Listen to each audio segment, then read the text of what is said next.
Creo que lo vamos a salir ahí. Mateo 26, versículos 17 al 29. Dice la palabra de Dios así, en el nombre del Padre, del Hijo y del Espíritu Santo. Señor, háblanos en esta tarde.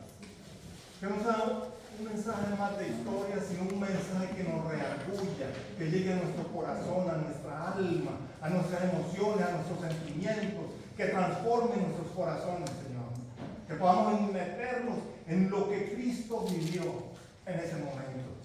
Dice la palabra de Dios así: el primer día de la fiesta de los panes sin levadura, vinieron los discípulos a Jesús, diciéndole: ¿dónde quieres que preparemos para que coman la Pascua?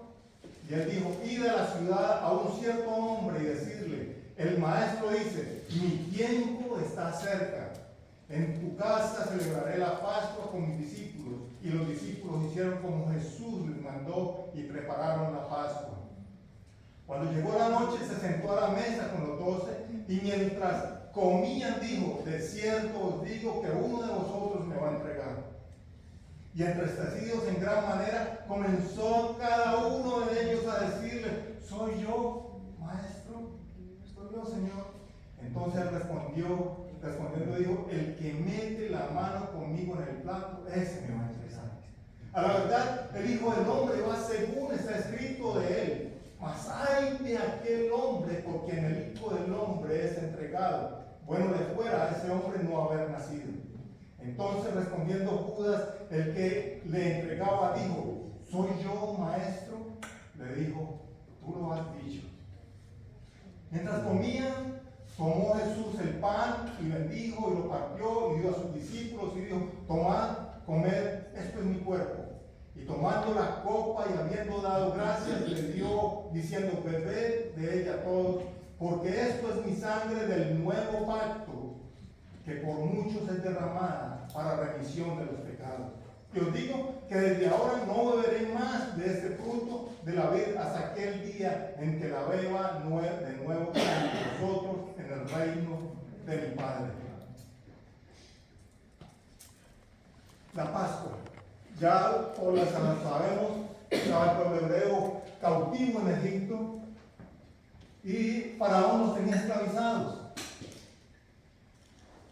Entonces Dios habla a través de Moisés y le dice qué es lo que tenían que hacer: matar un cabrito, estar esa noche encerrados en casa, con la sangre pintar los dinteles de las ventanas, de las puertas, y el ángel de la muerte pasaría sobre ellos. Eso significa Pascua, Passover. En inglés se entiende un poco mejor Passover, pasar sobre. Y ese día comían con el cabrito con hierbas amargas, con pan sin levadura, porque era tal la premura, porque iban a salir a la carrera. Tenían que salir rápidamente. Entonces el pan no alcanzaba a leudar, la masa no leudaba. Y eso es lo que celebraban. ¿Pero qué? Pero no solamente es eso. ¿Qué era lo que celebraban realmente? Era salir de la mano de Faraón, salir de la esclavitud. Así como un día tú y yo salimos de la esclavitud del pecado, de que nos tenía encadenados en el mundo. ¿Cómo estábamos? Muertos en nuestros delitos y pecados, dice la palabra de Dios. Aún sin saberlo y sin pensarlo, viviendo común y corriente con las cosas del mundo, estábamos ahí esclavizados por el pecado. No podíamos ver. ¿Quién de nosotros estaría buscando a Dios? ¿Quién estaba buscando a Jesús? Yo no lo buscaba. Yo buscaba era para deshacer las cosas de Dios, para que dejaran de hablar de Dios, porque no creía en Dios. Hasta que Él fue el que me encontró a mí. Así como te encontró a ti, ya nos ha encontrado a todos. Eso fue lo que hizo. Y viene después, dice, celebrar la Pascua. Jesús cumplió toda la ley. Jesús cumplió con todos los mandatos que Dios había establecido. Y él entonces le dice a los discípulos: vayan y preparen para que comamos la Pascua. Él estaba celebrando esa Pascua de la liberación de Egipto. Él estaba celebrando esa Pascua. Entonces les dice: vayan y celebren. Y además de eso les dice una palabra: mi tiempo ha llegado.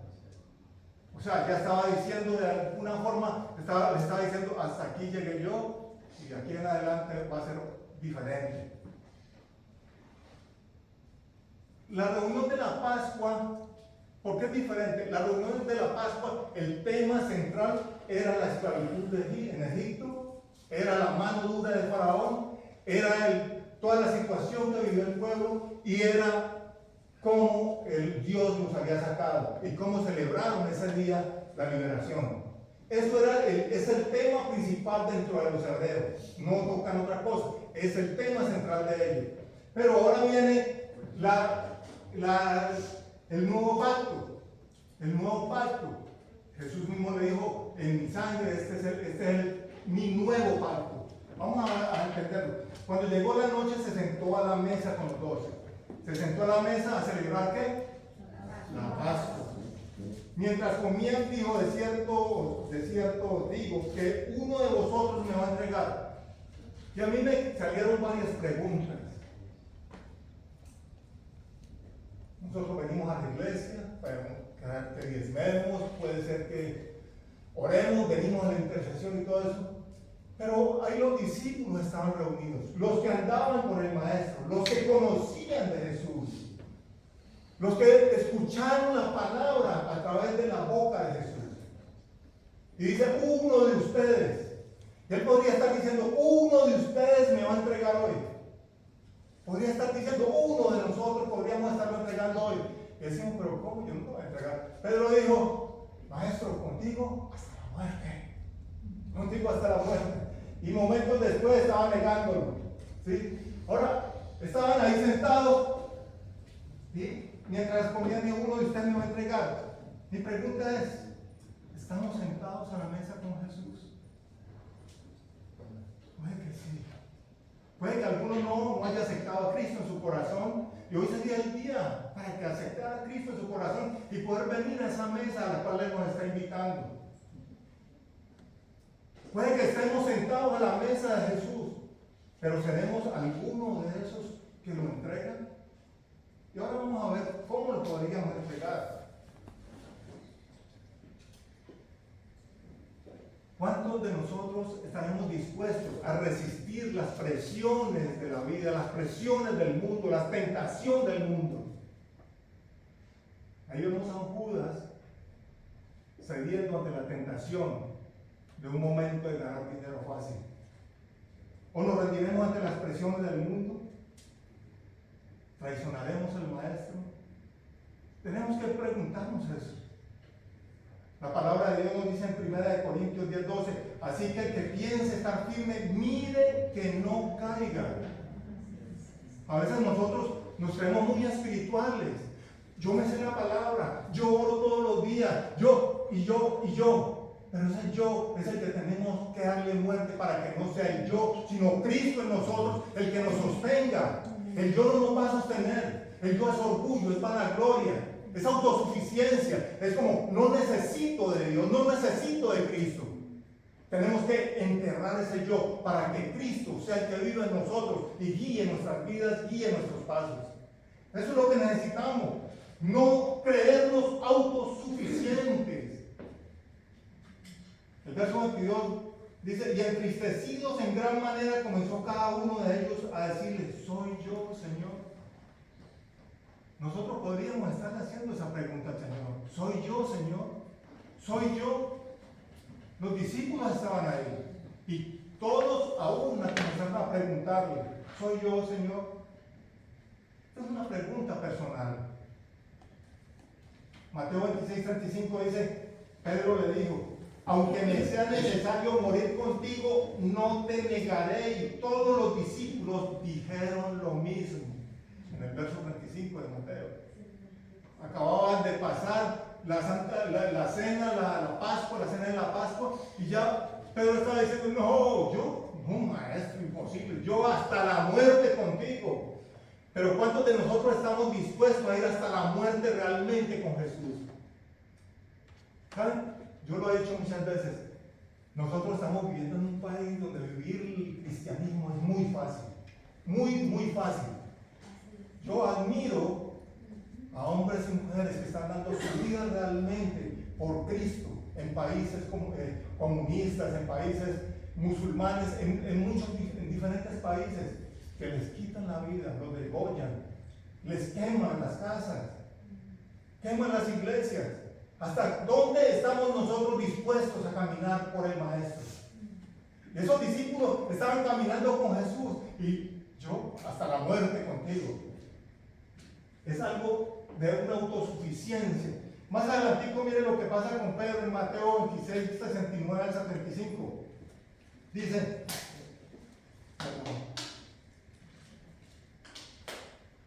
Pedro estaba sentado fuera en el patio y se le sacó una criada diciendo, tú también estabas con él, con Jesús el Galileo. Mas él negó delante de todos diciendo, no sé lo que dices. Y sigue otra vez, saliendo a la puerta, le dio otra y le dijo a los que estaban allí, también estaba con Jesús el Nazareno. Pero él negó otra vez con juramento, no conozco al hombre. En el 73 dice, un poco después acercándose los que por allí estaban, dijeron a Pedro, verdaderamente también tú eres de ellos, porque aún tu manera de hablar te descubre. Entonces él comenzó a maldecir y a jurar, no conozco al hombre. Y enseguida cantó el gallo tercero. ¡Wow! Oiga, nuestra manera nos descubre delante del mundo. Nos descubre.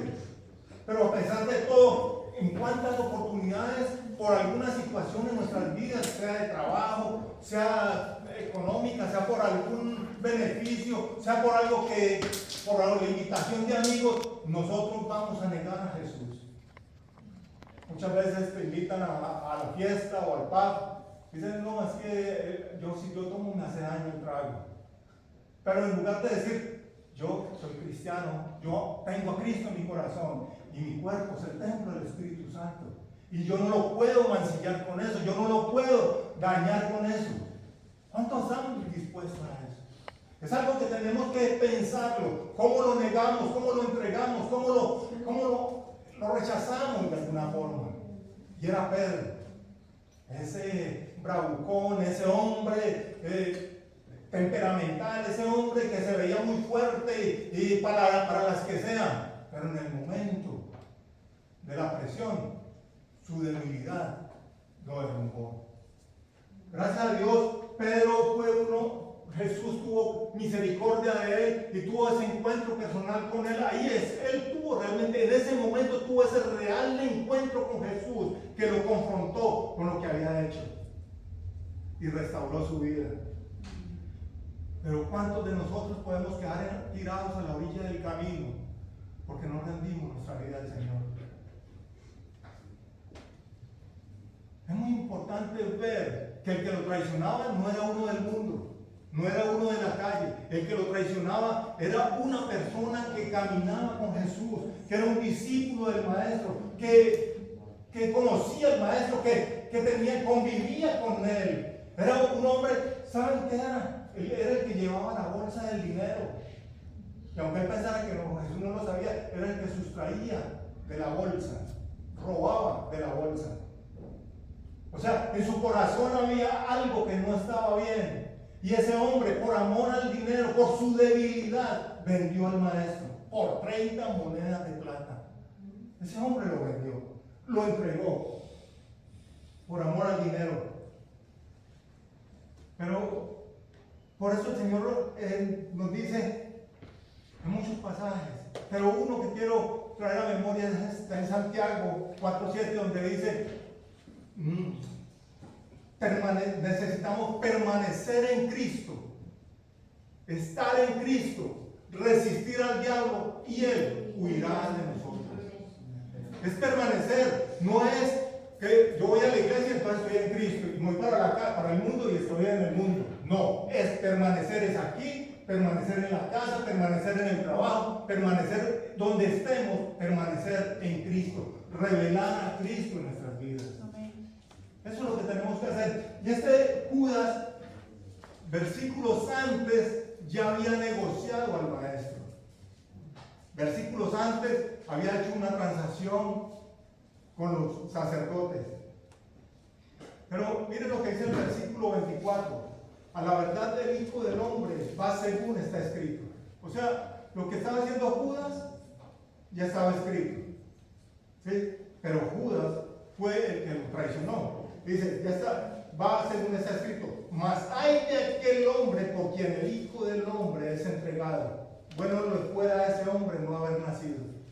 Bueno le fuera a ese hombre que niega a Cristo. Bueno le fuera a ese hombre que entrega a Cristo no haber nacido. Número uno, porque lo primero es, pues sí, va a ser apartado de Dios, pero este hombre murió, se suicidó. Pero lo más terrible que le sucedió a este hombre, ¿qué fue? ¿El suicidio? ¿Que se ahorcó? ¿Qué fue lo más terrible? ¿Saben qué es lo más terrible? Perder La vida eterna. Wow, eso es terrible. Yo no lo quisiera vivir. Perder la vida eterna al lado del Maestro, al lado de Jesús, debe ser algo terrible. Para pasar la eternidad en un lago de fuego, condenado, sin poder ser rescatado ni salir de ahí. Terrible. Por eso debemos cuidar nuestra salvación como algo muy, muy preciado. En 1 Pedro 1, 10 al 12, mire lo que dice. Los profetas que profetizaron de la gracia destinada a vosotros inquirieron diligentemente, indagaron acerca de esta salvación. Los profetas, está hablando del Antiguo Testamento, y los profetas preguntaban quién va a ser y cuándo va a ser este. Y escudriñando qué persona y qué tiempo el Espíritu de Cristo que estaba en ellos, el cual anunciaba de antemano los sufrimientos de Cristo y las glorias venideras tras ellos. Oiga, el Espíritu de Cristo profetizaba a través de los profetas acerca de Cristo, de lo que iba a vivir, de lo que iba a pasar, por lo que iba a sufrir. Dice, a esto se le reveló que no para sí mismos, sino para nosotros, administraban las cosas que ahora os son anunciadas, por lo que os han predicado el Evangelio por el Espíritu Santo, enviado del cielo, cosas en las cuales anhelan mirar los ángeles. ¿Saben por qué predicaban ellos? Por ti y por mí. Ellos predicaban acerca de Cristo.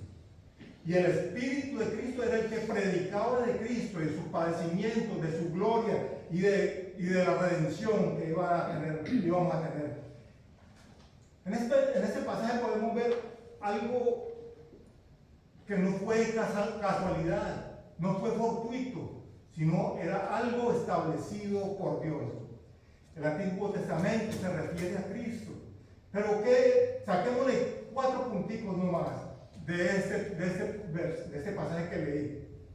Número 1, el Mesías que habría de venir. ¿Quién era el Mesías que habría de venir? Jesús. Jesús, el Cristo. El Mesías que habría de sufrir. ¿Quién es? Jesús.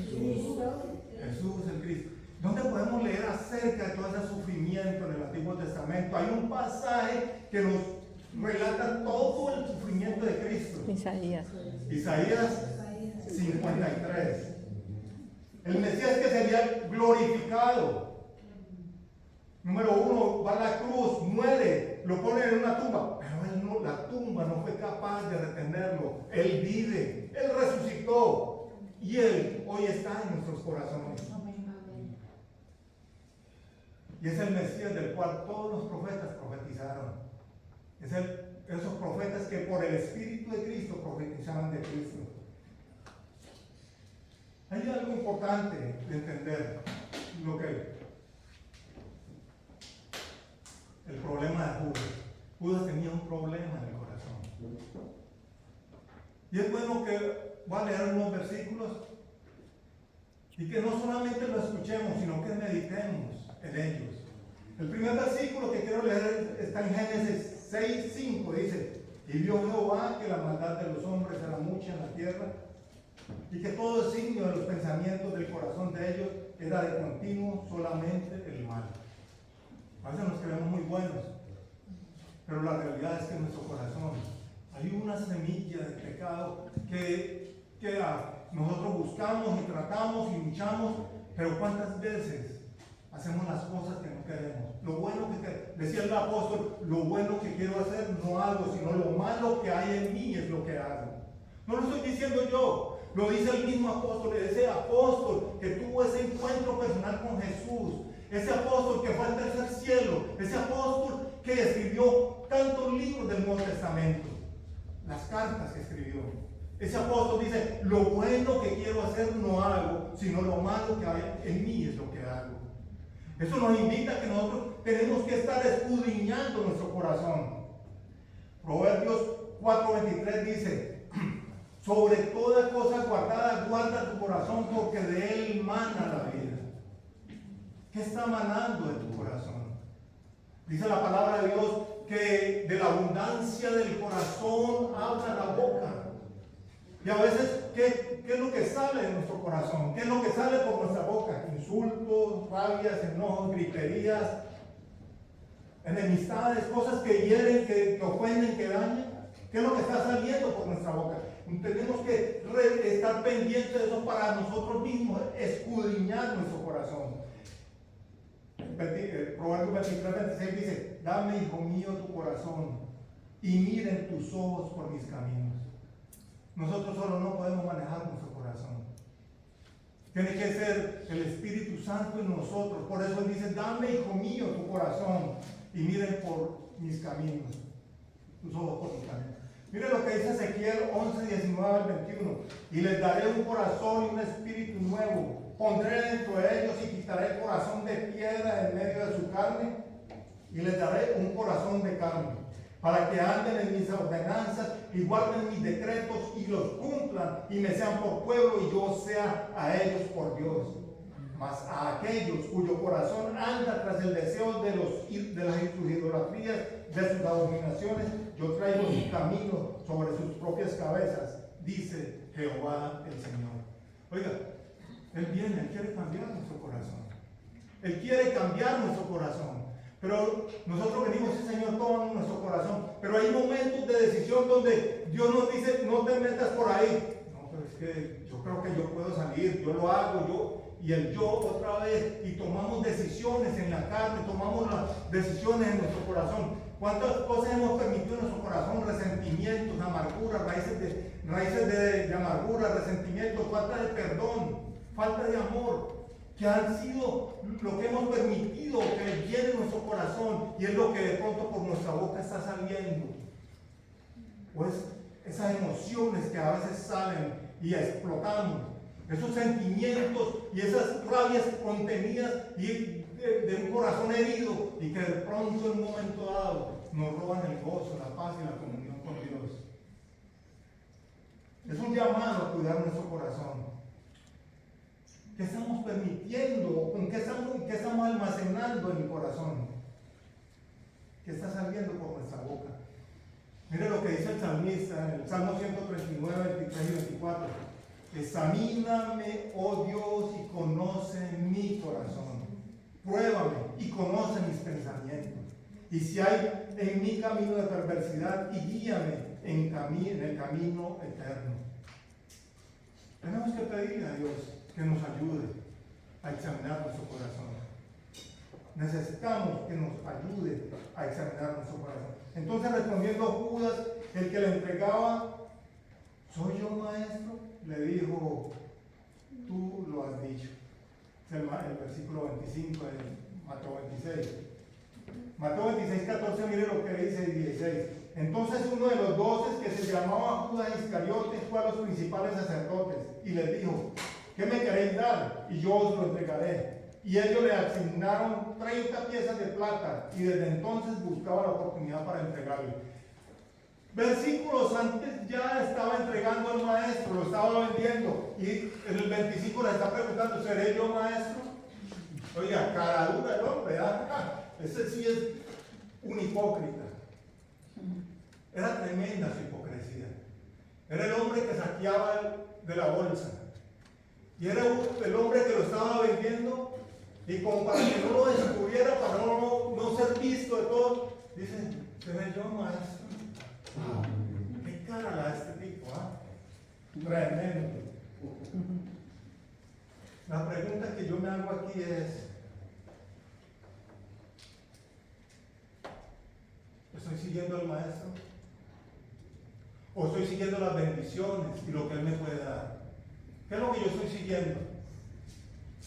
Es una pregunta que tenemos que hacernos. Yo voy a la iglesia porque si yo voy a la iglesia me bendicen. Si yo voy a la iglesia no me va a pasar nada malo. Si yo voy a la iglesia por todas las bendiciones que podemos tener.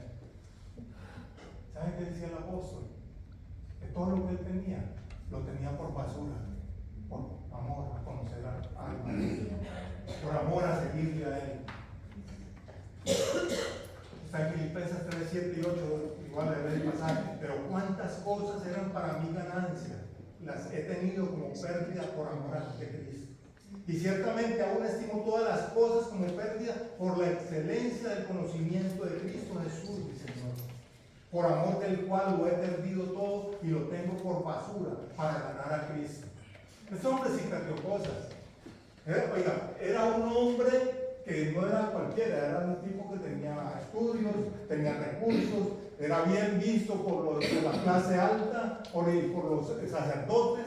Era un tipo que tenía un futuro asegurado, digámoslo así, entre comillas. Pero cuando tiene ese encuentro personal con Jesús, todo eso lo tuvo por basura. Si el Señor viniera a pedirnos lo que supuestamente tenemos, ¿qué haríamos nosotros? ¿Cuál sería nuestra situación, nuestra posición? ¿Qué haríamos? Es difícil contestarlo. Es bien difícil. Porque si el Señor me pide el trabajo, yo lo entrego, pero es que el trabajo es mi sustento en lo material. Pero Pablo dejó todo eso por amor a seguir al Maestro. Yo no estoy diciendo que van a dejar el trabajo ahora, no. Si usted tenga su encuentro personal con el Señor, hable con el Señor y el Señor te lo guíe y lo oriente. Pero yo simplemente les digo lo que está viviendo el apóstol. Dice, todo lo tengo por basura, por amor a conocerle a Él, por ganar a Cristo. ¿Qué estaría dispuesto por ganar a Cristo? Hay cosas que podríamos dejar. Cosas que sabemos que no son agradables a Dios. Que estamos haciendo mal. Que sabemos que delante de Dios es pecado.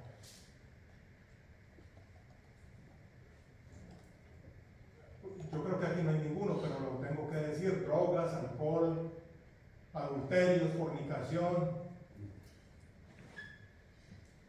robar. Hay cosas que de pronto no, yo no he robado un banco ni nada, ni le quito el reloj al otro, pero en el trabajo sí me saco una cosita, otra que me sirve en la casa, que hay bastante, entonces me lo llevo para casa. No sé, cosas por el estilo. Mi hermano ahora leía acerca de Malaquías: vosotros me habéis robado. Pero ¿cómo te hemos robado? Preguntan, los hebreos le preguntan a Malaquías, pero ¿cómo le hemos robado? En mis diezmos y en mis ofrendas. Entonces, tenemos que revisar. A veces nosotros respondamos así, como rápidamente, lo que nos sale así de la boca. Pero es revisar nuestra vida. Lucas 22:48 dice: entonces Jesús le dijo a Judas, ya cuando Judas lo ha vendido, viene Judas y le dice, le pregunta al maestro: ¿con un beso entregas al Hijo del Hombre? ¿Cómo estamos entregando al Señor? Mateo 26:26 dice: mientras comían, tomó Jesús el pan y bendijo y lo partió, dio a sus discípulos y dijo: tomad, comed, esto es mi cuerpo. De aquí yo quiero sacar algo importante. Jesús mismo, en carne y hueso, Él está partiendo el pan y lo está repartiendo a cada uno. Y Él mismo dice: este es mi cuerpo que por vosotros es partido. Hay en alguna religión que llegan y dicen que ese pedazo de pan que nosotros comemos al celebrar la Santa Cena es el cuerpo de Cristo. No es real. Jesús mismo está partiendo el pan y lo está repartiendo a cada uno para que cada uno coma de él. Es claro ahí, en ese pasaje, en ese verso es claro que no era la carne física natural, no podían entender eso. Pero era el símbolo que él dejaba, la representación que él dejaba. Ahora, ¿por qué pan? Porque si vamos a Juan 1:1 dice que en el principio era el verbo, en otra versión dice, en el principio era la palabra era Dios y la palabra era con Dios. Y si vamos al versículo 14 del mismo capítulo 1 de Juan, dice, y esa palabra se hizo carne. Aquí está refiriendo a la palabra de Dios. El pedazo de pan era la palabra, el que come de esa palabra, el que se alimenta de esa palabra, está alimentándose de Cristo. Amén. Se está alimentando de Cristo. Tenemos que entender eso. Es muy fácil venir a la iglesia. Un día a la semana venimos, nos sentamos, escuchamos la palabra, pero la pregunta que tengo, ¿cuántas veces al día comes tú? ¿Cuántos días a la semana comes? ¿Tú comes una sola vez a la semana? ¿Qué pasaría si comieras una vez a la semana? Te harías, te morirías, ¿cierto? Entonces, ¿por qué? Cuando eso es para alimentar el cuerpo natural, pero ¿cómo estamos alimentando nuestro espíritu? ¿Queremos tener un espíritu fuerte? Pues aliméntalo. ¿Cómo lo vas a alimentar? Con la palabra de Dios, con el pan de vida, con la palabra de Dios. Amén. No se trata de religión, no se trata de rituales, no se trata de nada, se trata de poder conocer al Maestro. Como dijo Pablo, por amor a conocer a Cristo, por ganarme a Cristo. ¿Cómo me lo voy a ganar? Si yo no tengo la palabra de Dios en mi vida, en mi corazón, en mi mente, ¿cómo lo voy a ganar? Cualquier batalla que enfrente me va a derrumbar. Lo mismo pasa en lo natural. Si yo no me alimento bien, cualquier bicho, cualquier virus, cualquier bacteria, cualquier cosa que ande en el ambiente, me puede derrumbar, me puede consumir. Entonces necesitamos alimentarnos de la palabra de Dios. Amén.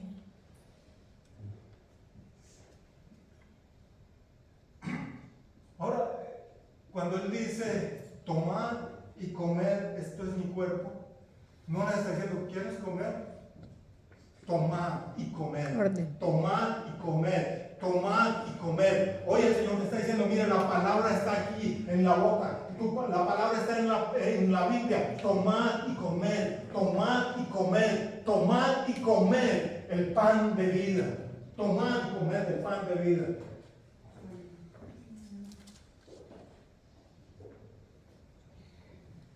Juan 6, 48, 51 dice, yo soy el pan de vida. Vuestros padres comieron el maná en el desierto y murieron. Este es el pan que desciende del cielo para que el que de él coma no muera. Yo soy el pan vivo que desciende del cielo. Si alguno comiere de este pan, vivirá para siempre. Y el pan que yo le daré es mi carne, la cual yo daré por la vida del mundo. Recuerda que en Juan dijimos que ese verbo, esa palabra se ha hecho carne, esa palabra es la que tenemos que comer. Mire, nosotros nos podemos alimentar muy bien en la casa. 3 golpes al día, buena comida, sana comida, pero un día vamos a entregar ese cuerpo a la tierra. Volverá a la tierra, a no ser de que Cristo venga antes y nos lo lleve. Pero ese cuerpo, del polvo vino, al polvo volverá. ¿Sí? Pero el pan de vida es el que nos va a dar esa vida eterna. Es el que nos va a dar esa vida en abundancia. A veces buscamos la vida abundante en los bienes materiales, pero la vida abundante no está en los bienes materiales. La vida abundante está en mi relación con Cristo, en el conocimiento de la palabra, en esa paz que sobrepasa todo entendimiento que puede llenar mi corazón. No como el mundo la da. Yo tengo plata y tengo paz. Mentira. Yo he visto a gente con mucha plata que andan más preocupados porque tienen que tener guardaespaldas, porque en estos días escuchaba, ese de Microsoft que murió, dijo, todo lo tenía, millones y billones, y cuando va a morir dice, todo lo tengo, pero ahora ¿qué tengo? Nada, no le puedo dar a alguien, pagarle a alguien para que lleve la enfermedad que yo tengo. Y tenía millones. Y decía palabras como esta, me compro un reloj de 500 pesos, o uno de 5 millones, y me da la misma hora. Ando en un carro de 2,000 pesos o en uno de 2 millones y me lleva al mismo lugar. Vanidad, todo es vanidad. Y el día que nosotros nos vamos, oigan hermanos, ¿Qué se va a llevar de aquí? Esa es una pregunta que tenemos que hacer. ¿Qué nos vamos a llevar de aquí? Desnudos vinimos y desnudos nos vamos. Pero hay algo que sí nos vamos a llevar.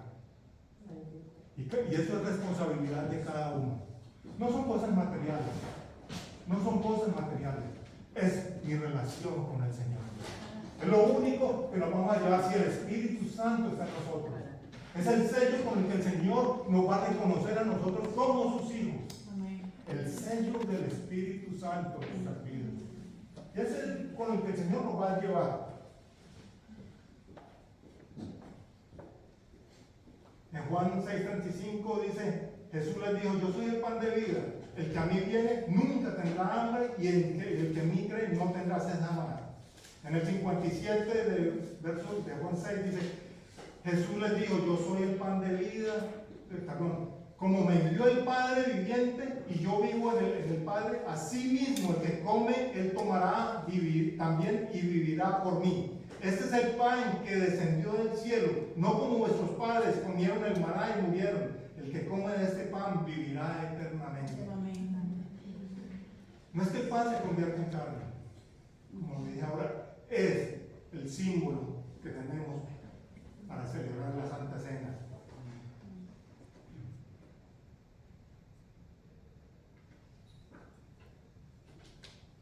Estos pasajes nos hablan de la palabra viva que es Cristo. En Juan 1:14, yo quiero leerle Juan 1:14, en la versión Dios habla hoy. Me parece un poco más asequible. En la Reina Valera dice que el principio era el verbo era con Dios y el verbo era Dios. Pero en esta dice, en el principio ya existía la palabra. El verbo era la palabra. Y aquel que es la palabra estaba con Dios y era Dios.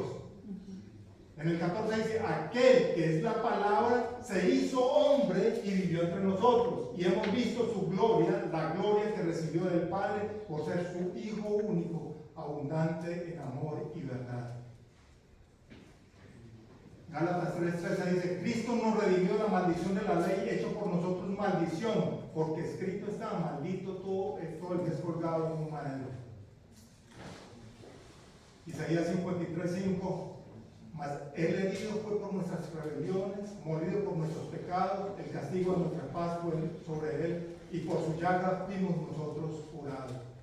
La palabra de Dios es clara, es clara.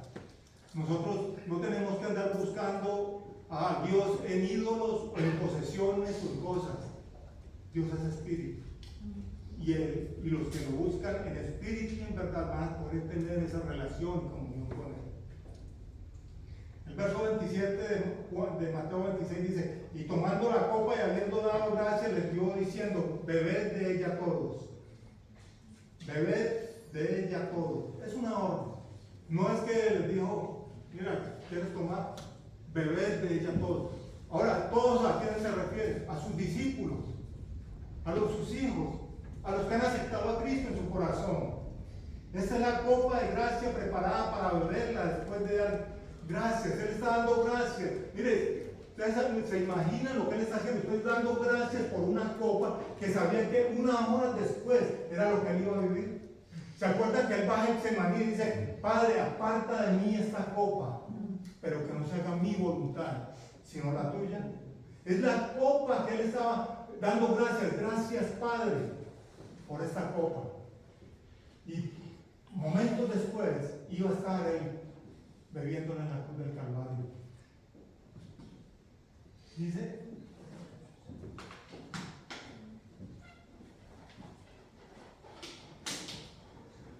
extrañándole a los ojos. Pero el beberla es muy importante entenderlo.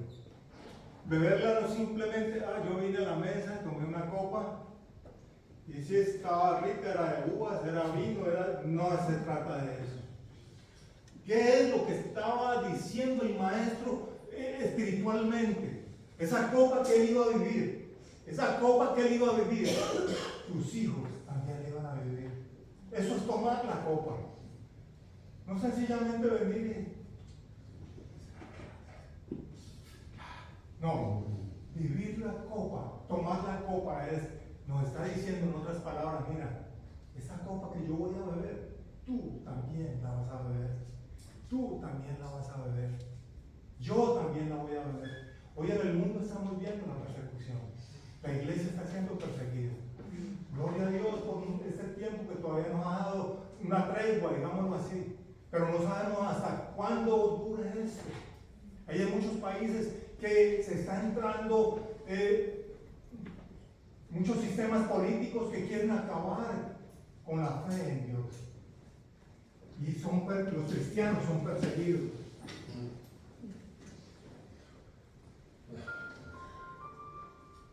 Quiero leerles un verso que está en Mateo 20, 22, 23, dice, y él le dijo, mi copa ciertamente. Va una mamá y le dice a Jesús, maestro, que mi hijo se siente a la izquierda y el otro a la derecha. Mire lo que le responde Jesús. Y él le dijo, mi copa ciertamente beberéis, pero sentarse a mi diestra y a mi derecha y a mi izquierda no es mío el concederlo, sino que es para quienes ha sido preparado por mi Padre. En otras palabras, sí, podemos pensar nosotros, yo quiero estar en la presencia de Dios, pero en la presencia de Dios van a estar también aquellos que van a beber la copa de Cristo. No es fácil porque en el mundo vamos a tener mucha tentación, muchas cosas que nos van a llevar a negar al Maestro. Y ahí es el momento donde tenemos que ver si somos capaces, aguantamos, resistimos el poder caminar en la fe en Cristo. Mateo 26, 28 dice, porque esto es mi sangre del nuevo pacto que por muchos es derramada para remisión de los pecados. Esa es la sangre del nuevo pacto. Mire, hasta Cristo se celebró la Pascua del Antiguo Testamento, la de la ley, pero de aquí en adelante ya viene otra ordenanza que ahora más adelante la vamos a leer en Corintios. Dice, esta es la sangre del pacto antes que fuera Jesús, que se sacrificara el cordero y su sangre se rociara. En ese tiempo para la Pascua, vuelvo y repito, esa sangre del cordero se rociaba sobre el altar para remisión de pecados por un tiempo y por unos cuantos. Una familia se presentaba con un cordero para que les perdonaran sus pecados, pero era por un tiempo. Al tiempo volvían otra vez con otro corderito y volvían y hacían la misma rutina, el mismo ritual. Pero ahora viene Cristo y entrega su vida por amor a ti y por amor a mí, de una vez y para siempre, por todos los pecados de la humanidad, para todos aquellos que en Él crean y lo acepten como su Dios y como su Señor, que se arrepientan de corazón. Para ellos está ese nuevo pacto.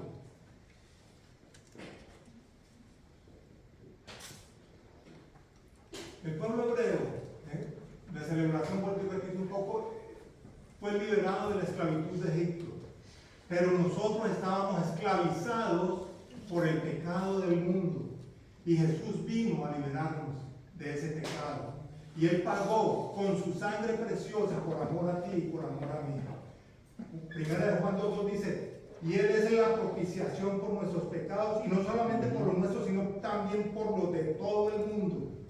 Romanos 3:25, a quien Dios puso como propiciación por medio de la fe en su sangre para manifestar su justicia a causa de haber pasado por alto en su paciencia los pecados pasados. Oiga, pues tanto el amor de Dios por nosotros que dio a su Hijo unigénito. Verso 29, y os digo que desde ahora no beberé más de este fruto de la vida hasta aquel día en que lo beba nuevo con vosotros en el reino de mi Padre. ¡Qué bendición! Es el anuncio de que Cristo vuelve. ¿Tú no te pones contento? ¡Cristo vuelve! ¡Cristo vuelve! Y va a beber esa copa nuevamente, una nueva copa con nosotros. Vamos a estar sentados a su mesa. Pero tenemos que guardar su palabra, caminar con Él, no apartarnos ni a diestra ni a siniestra. Es tomarnos de la mano de Él porque somos débiles. Ya vimos que los discípulos eran débiles. Nosotros también tenemos debilidades.